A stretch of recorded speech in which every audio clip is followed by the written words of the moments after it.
beberapa orang aja yang tahu kalau saya dulu awalnya nggak ikut sepak bola atau futsal. Malah saya dulu dari SD tuh ikut taekwondo sama abang-abangan gang gitu ya. Terus nggak ada kiper, katanya nggak ada kiper, ayo main ikut. Ternyata kata abang-abangan tuh, kamu bagus jadi kiper. Saya dulu pemain sepak bola itu.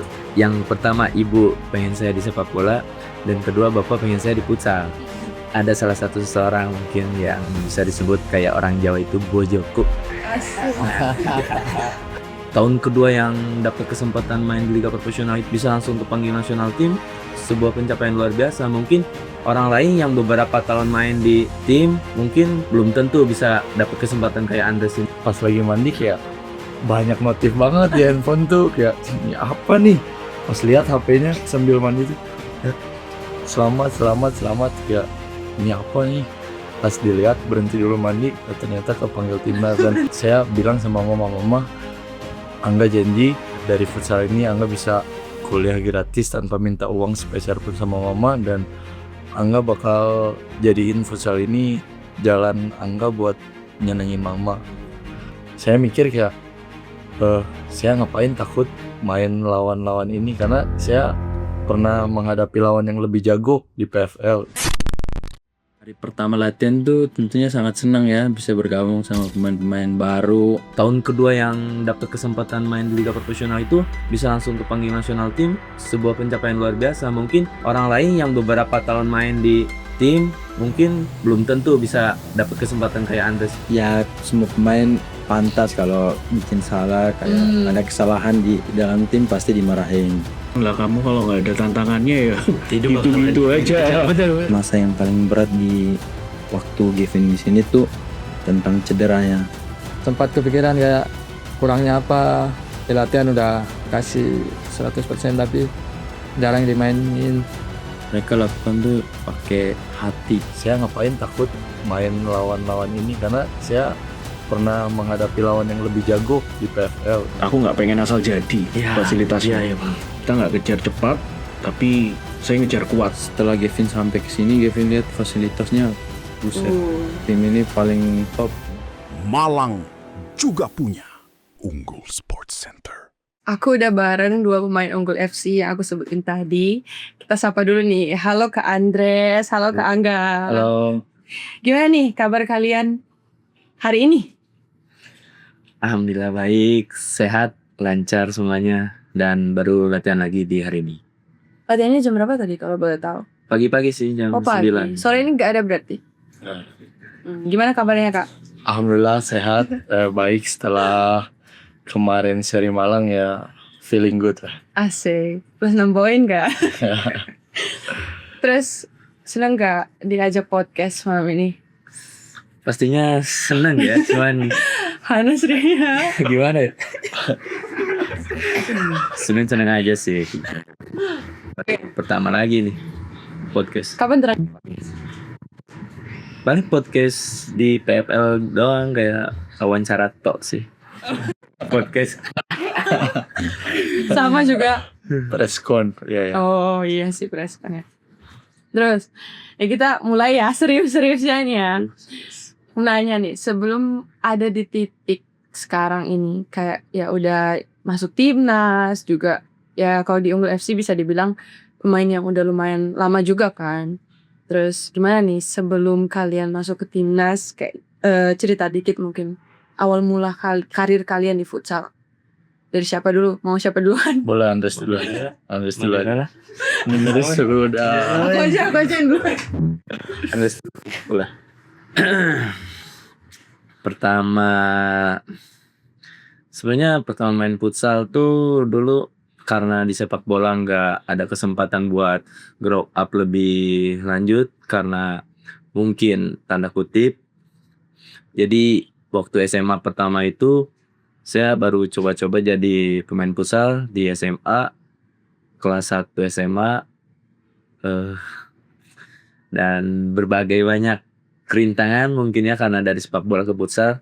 Jadi semua tak hadapi di futsal, dan alhamdulillah di SMA pun sempat kepanggil di Porda gitu, sempat main di FFI U20, dan mungkin pernah ada kesempatan di FFI U20 itu ada nasional tim kan U20, tapi Allah berkata lain kan, jadi gak bisa bermain di timnas U20, gak ada dapet panggilan dan terus memperbaiki diri, dan ada panggilan dari Unggul FC itu di tahun 2021 kalau gak salah. 2021 ya akhir kalau gak salah. Sampai di Unggul, diajak di Unggul dan disuruh main di Unggul dari babak regional Jawa Timur sampai ke nasional, bisa bawa Unggul juara dan main di liga profesional di tim yang sama di Unggul FC juga. Sempat di tahun pertama kewalahan karena mungkin gak dapet jam main pertandingan, dan mungkin itu pun balik lagi ke saya, mungkin saya kurang dari berbagai apapun, karena pelatih pun kan pasti tahu apa yang harus saya perbaiki, dan saya coba di tahun kedua untuk memperbaiki diri, dan alhamdulillah di tahun kedua main liga profesional di Unggul FC ini, saya setelah itu ada panggilan nasional tim senior, enggak lagi di usia lagi, maksudnya dipanggil timnas senior itu 2024 di Malang sama pelatih baru Coach Hacker Soto pertama, dan TC sekitar 1 bulan lebih, dan pertama kali main FIFA Matchday lawan Malaysia di Jogja, dan penonton yang luar biasa, mungkin jadi termotivasi untuk lebih baik lagi dan ingin berkelanjutan untuk main di tim nasional Indonesia. Itu sih. Berarti dulu emang pengen sepak bola ya? Saya dulu pemain sepak bola. Betul. Emang Tuhan berkata lain. Tuhan berkata lain. Kalau Kak Angga ya? Kalau bicara awal karir mungkin saya sama Andres agak berbeda ya, karena Andres tadi berawal mulanya dari sepak bola, tapi mungkin beberapa orang aja yang tahu kalau saya dulu awalnya nggak ikut sepak bola atau futsal, malah saya dulu dari SD tuh ikut taekwondo. Loh, kok? Saya ikut taekwondo dan sampai SMA, sampai papa nggak ada baru berhenti taekwondo, dan saya di taekwondo itu black belt ya. Asik. Nanti saya posting di Instagram saya pakai black Oke, belt. nanti pas podcast ini keluar ya. Setelah berhenti dari taekwondo ya saya coba-coba main futsal sama temen-temen, dan awalnya dari kayak futsal yang rutinan tiap minggu gitu sama abang-abangan gang gitu ya, terus diajakin lah, nggak ada kiper, katanya nggak ada kiper, ayo main ikut. Ternyata kata abang-abangan tuh, kamu bagus jadi kiper. Jadi minggu depan datang lagi, dan keterusan. Terus alhamdulillah di tim Kota Bandung juga dapat kesempatan, dan terus ada jenjangnya, dan singkat cerita ada juga kesempatan main diajak di Unggul ini. Awalnya Andres duluan, selang beberapa minggu baru saya dipanggil ke Unggul, dan saya main bareng sama Andres, dan saya juga awal main futsal di Kota Bandung sama Andres.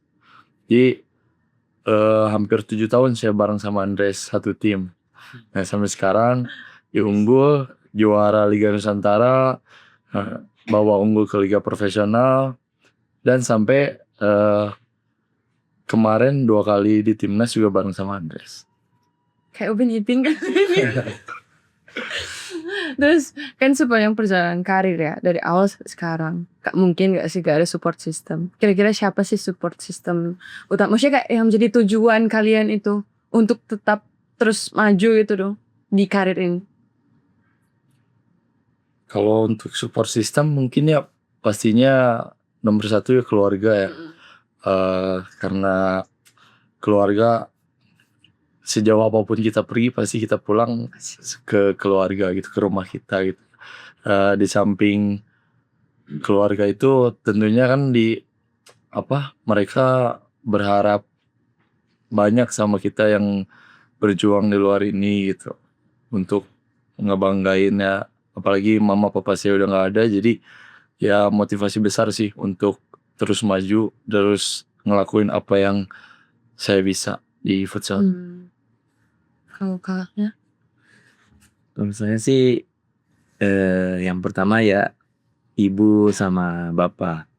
Karena jujur pertama itu support sistemnya terbagi dua.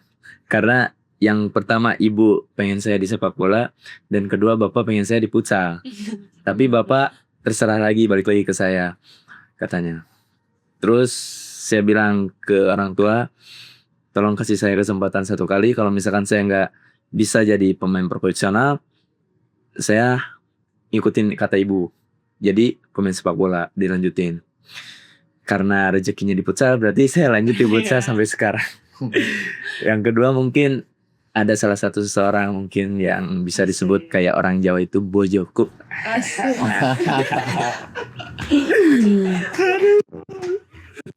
Itu sih. Bangga ya ceweknya ya, asik. Terus ini nih, mungkin kan perasaan kalian waktu pertama kali diajak timnas, kan kalian udah cerita ya waktu awal diajak tuh gimana sih perasaannya, kayak ada rasa takut mungkin, atau malah kayak wah ini nih yang ditunggu-tunggu gitu. Pertama waktu ada panggilan nasional tim, bangga mungkin ya, bangga, senang, campur aduk lah semuanya, cerita sama orang tua. Gak nyangka mungkin karena baru tahun kedua yang dapat kesempatan main di liga profesional itu bisa langsung ke panggilan nasional tim, sebuah pencapaian luar biasa. Mungkin orang lain yang beberapa tahun main di tim mungkin belum tentu bisa dapat kesempatan kayak Andres ini, dan alhamdulillahnya bisa kepanggil nasional tim, luar biasa sih. Bersyukur itu. Kalau dibilang deg-degan atau enggak sih ya gimana ya, agak kaget juga sih awalnya mungkin, karena kan kita semua memang sebagai pemain profesional puncak karir kita pasti menuju tim nasional kan. Tapi awalnya saya kaget juga gitu, karena waktu itu ceritanya kayak gini. Jadi saya waktu di Jogja lagi Final Four, saya lagi mandi, yang biasa mandi sambil dengerin lagu kan gitu, dan pas lagi mandi kayak banyak notif banget di handphone tuh, kayak ini apa nih, kayak pasti pas lihat HP-nya sambil mandi tuh ya, selamat kayak ini apa nih. Pas dilihat berhenti dulu mandi, ternyata kepanggil timnas, dan di situ seneng, buru-buru beresin mandi, dan selesai mandi langsung telepon keluarga kasih kabar, dan ya alhamdulillah ya suatu kebanggaan juga sih buat saya sendiri. Tapi ada rasa kayak pressure gitu nggak? Selama sepanjang waktu dari awal mungkin pas baru masuk sampai sepanjang apa ya, kayak AFF kemarin ya berjalan, mungkin ada pressure dari yang kerasa?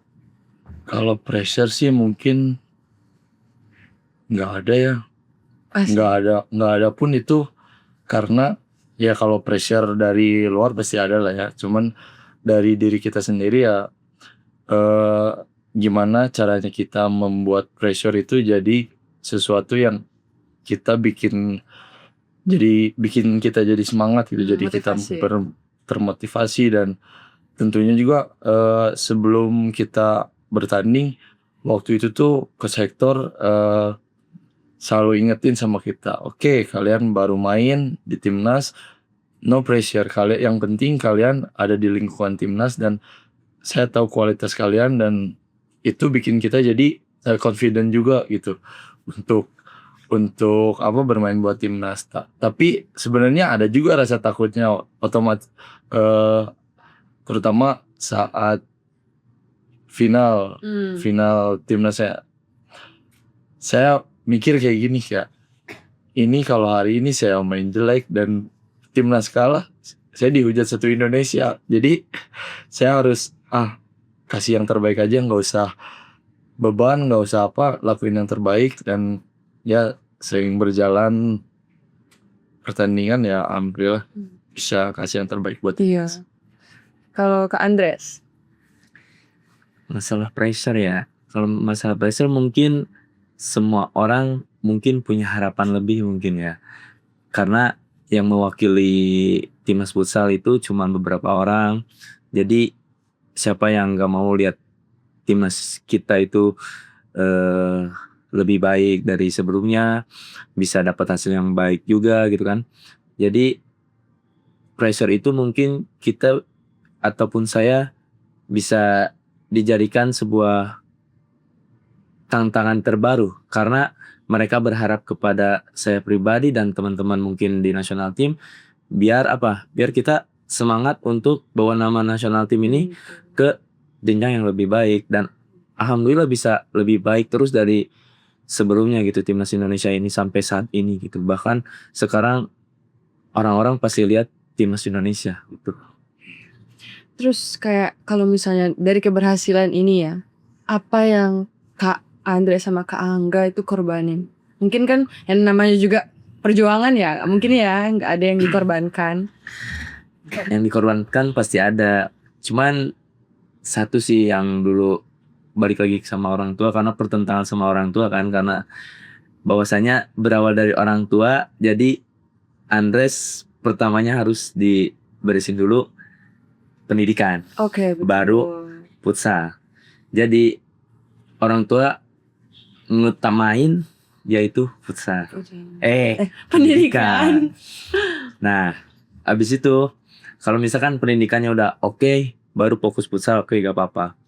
Tapi di selang-selang itu Andes berpikir lagi kalau misalkan Andes ngambil dulu pendidikan, terus futsalnya disampingkan, Andes mungkin bakal pertimbangan. Maksudnya pertimbangan pendidikan oke beres, tapi Andes futsal bakal ketinggalan. Jadi Andes segimana mungkin bisa menyeimbangkan pendidikan sama futsal. Dan alhamdulillah bisa Bisa jalan, pendidikan beres dan futsal Bisa masih juga. berjalan sampai saat ini. Itu sih. Wah, Kalau yang dikorbankan mungkin ya yang saya rasa kepercayaan orang tua sih. oh, Iya, karena kan dulu mama tuh sebenarnya sebelum pergi itu minta saya buat kayak udahlah daripada setelah lulus sekolah daripada futsal mending kerja aja cari kerja kerja punya uang sendiri. Tapi di dalam diri saya kayak enggak nih, saya mau coba satu kali ini buat berjuang di futsal. Dan saya bilang sama mama, Angga janji dari futsal ini Angga bisa kuliah gratis tanpa minta uang sepeser pun sama mama, dan Angga bakal jadiin futsal ini jalan Angga buat nyenengin mama. Nah, setelah itu alhamdulillah ikut-ikut futsal, walaupun 1 tahun itu mama tuh kayak ada marahnya lah, ada keselnya karena saya nggak ngapa-ngapain gitu, nggak kerja, nggak kuliah, karena cuma futsal aja gitu. Nah setelah itu alhamdulillah saya dapat beasiswa juga kuliah di Bandung di Uninus, dan sampai sekarang ya alhamdulillah kuliah sudah selesai dan sekarang punya pekerjaan dari futsal. Dan saya juga alhamdulillah dapat insyaallah dapat tawaran kerja dari PDAM di Bandung. Ya, alhamdulillah. Jadi udah ada yang jalannya. dikorbankan itu ya kepercayaan orang tua sih. Kalau saya gagal di sini terus mama keburu nggak ada ya saya nggak dapat apa-apa. Pasti keluarga dan orang tua pasti bangga kok Ya. sama kalian berdua ini. Kalau boleh tahu kakak ini kelahiran tahun berapa sih? Kita ini seumuran. Tahun berapa? Kita tahun 2000. 2000. Ya, Oh beda 4 tahun ya. 2000 berarti sekarang 25 tahun. 25 ya. Kan ini udah senior ya masuknya ya. Udah masuk senior dari timnas. Kira-kira ada gak sih pesan yang mau dikasih ke para perintis yang ada di bidang yang sama mungkin sama kalian, ke anak-anak yang baru join futsal kah, atau yang ya baru merintis karirnya? Mungkin ada pesan buat mereka dari kalian? Pesannya mungkin ya kerja keras, percaya sama kerja kalian, sekecil apapun, sedetail apapun, lakuin dengan hati yang besar karena sesuatu yang besar akan menjadi besar kalau kalian melakukannya dengan cinta yang besar. Asik. Enggak Kak? Kesannya mungkin jangan dengerin kata orang yang membuat Anda jadi patah semangat dan percaya kepada diri sendiri.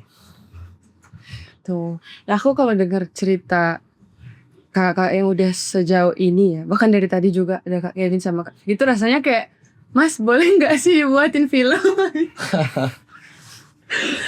Intinya gitulah. Terus aku juga punya pertanyaan simpel sih sebenarnya, nggak yang tentang seputar futsal mungkin, tapi yang simpel-simpel aja. Lebih deg-degan mana waktu debut PFL atau timnas? Saya Iya, kalian berdua. timnas. Kan PFL baru pertama, kenapa gitu? Timnas lebih atmosfernya lebih dapat karena saya bawa lambang di dada satu Indonesia yang mungkin satu Indonesia dibanding saya mungkin lebih banyak satu Indonesia tuh. Jadi lebih ke timnas sih. Timnas, Angga? Kalau saya sih debut ada perbedaannya. Kayak debut paling deg-degan ya tentunya di Pro Futsal League ya. Karena mungkin saya minim pengalaman dan bermain di jenjang yang paling tinggi di Indonesia, dan itu butuh waktu dan mental yang benar-benar mateng buat ada di level itu. Dan dibilang debut di timnas nggak deg-degan ya deg-degan juga, karena itu tadi kembali kalau kita bawa nama negara apalagi pertama kali gitu. Cuman ya yang bikin kita pede, yang bikin saya pede terutama buat main di timnas tuh karena saya main paling tinggi di AFF kemarin. Saya mikir kayak saya ngapain takut main lawan-lawan ini, karena saya pernah menghadapi lawan yang lebih jago di PFL daripada pemain-pemain ini, tanpa mengurangi rasa hormat pemain-pemain timnas yang lainnya. Tapi ya itu sih yang saya pikirin. Asik. Jadi Ya, percaya confident. diri. Bener. Terus aku juga sebenarnya penasaran sih, kayak sebab aku yang ku tahu ya soal atlet tuh pasti kayak latihan istirahat gitu, lomba gitu kan. Rutinitas yang sering kalian lakuin selain itu apa sih? Yang bisa menghilangkan bosen mungkin, self feeling. Kalau saya sih lebih ke menyendiri aja, menyendiri terus Aku introvert. menyendiri terus kayak kalau misalkan kembali lagi tuh bojoku lagi ada di sini ya, Asik. ketemu bojoku lah. Karena kan Mana? tahu kalau ini kalau saya ketemu bojoku aja, karena mungkin ketika saya lelah terus saya ketemu sama bojo saya, mungkin saya bisa sharing juga keluh kesah saya kan di latihan bla bla bla sehari-hari saya, jadi mungkin bisa terluapkan ke Asik, dia, tempat terus pulang. ada timbal balik dari dia gitu. Oke, Aja sih. kakaknya? Kalau rutinitas sih sebenarnya macam-macam ya, tergantung, nggak terus-terusan itu yang saya lakuin gitu. Ketika contoh tim lagi libur latihan, saya kadang keluar sendiri. Karena kenapa sendiri? Bukan nggak mau saya keluar sama teman-teman tim, tapi Senin sampai Sabtu saya ketemu mereka dari bangun sampai bangun lagi gitu, lihat muka mereka. Jadi ya saya butuh keluar sendiri dan mungkin menjernihkan pikiran saya, entah baca buku, entah nonton film, entah dengerin musik, apapun itu. Dan buat ngilangin capeknya mungkin ya saya juga video call, tapi sama ponakan guys. Ponakan saya. Udah healing gak di Malang ini? Kan banyak ya spot wisata. Apa gak ada waktunya?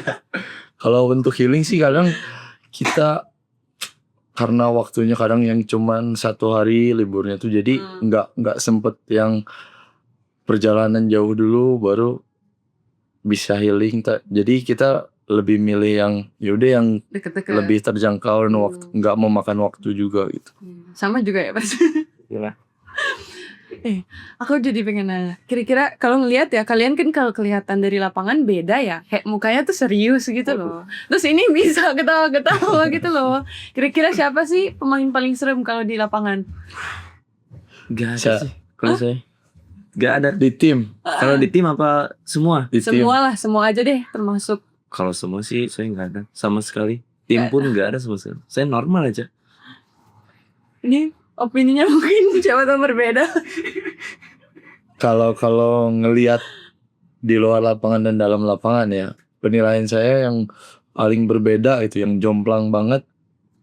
Saya nggak mau ngurusin tim lain lah, saya di tim saya aja. Wellington Pereira.